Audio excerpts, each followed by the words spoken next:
Alrighty, guys. I tore it back down.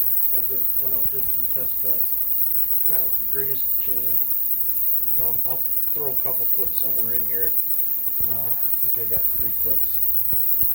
Saved out all my footage. I'll show a torque test and then test where it was acting up on me, and like a normal cookie or whatever. I took it back apart, put the wheel and stuff back on. I got the carburetor all taken apart. It's cooking in the ultrasonic cleaner. I'm not going to change any of the port work on the cylinder.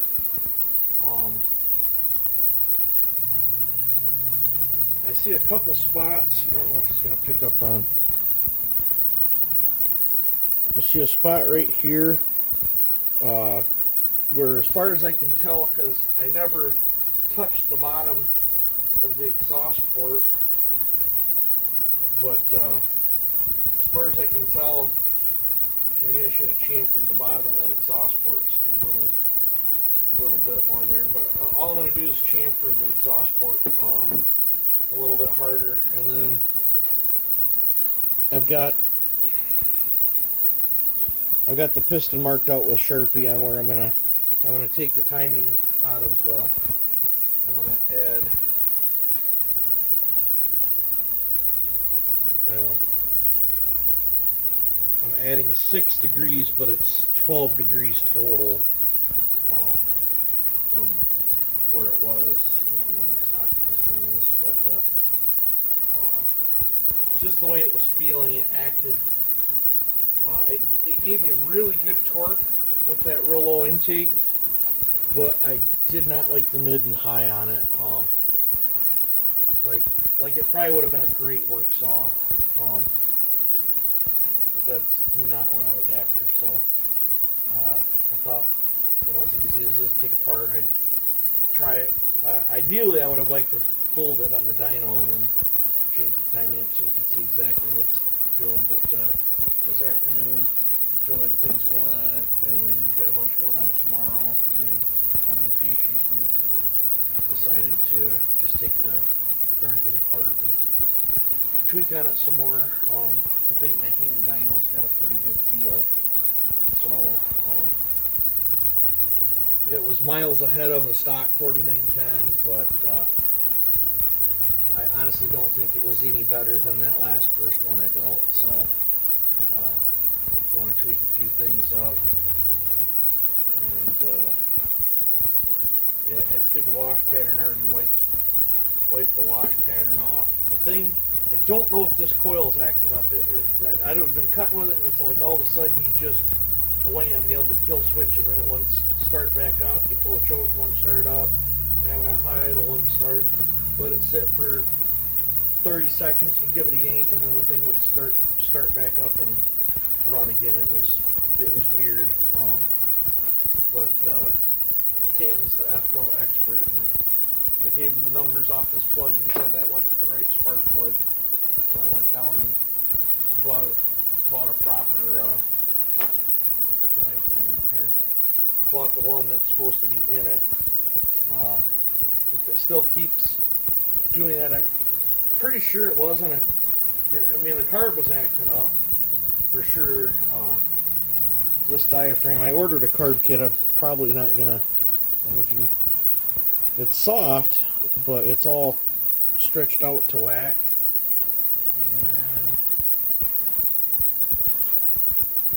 And this right here is all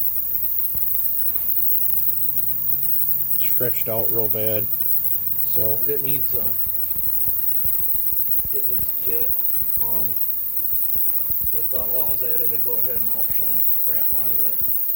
And I ordered a kit. My local stores are useless. Seems like no shop around. 20 years ago, I could go to the steel dealer that I'm talking about, and they would stock carb kits for just about every model chainsaw you could think of.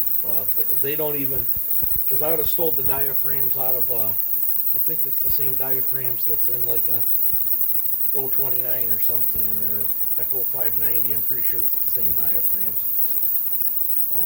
The other parts might have been different, but the two that I needed would have been the same, and they just don't stock nothing. And then they want to charge you for ordering something that they should stock anyway. So they're not a very good saw shop anymore. So I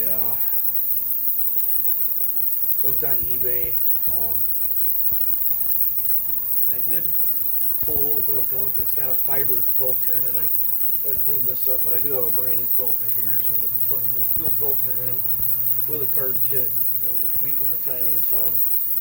I'm gonna try a new spark plug. If the coil keeps acting up on it, I'll just have to buy a coil, I guess. It seemed to do it more when it was hot than when it was cold. Like you'd be,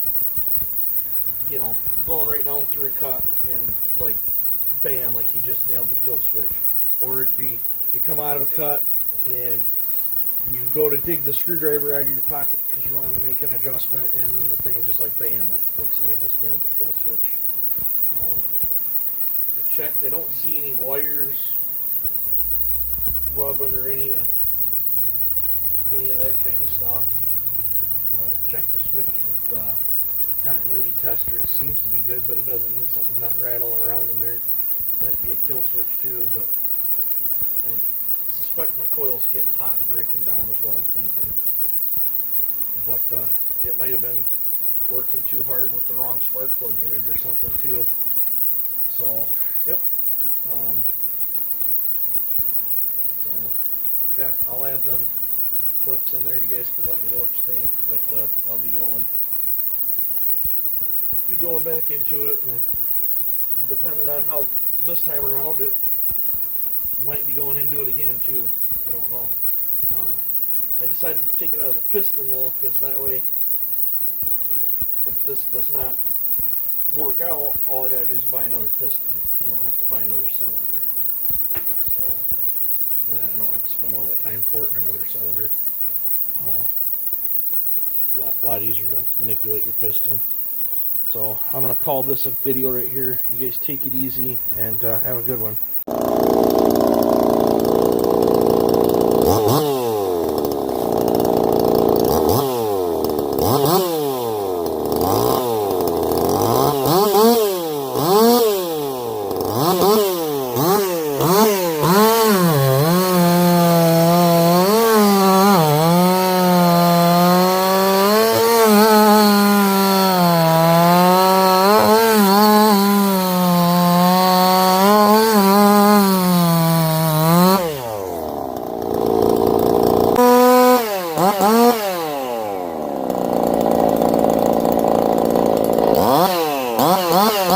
Ah!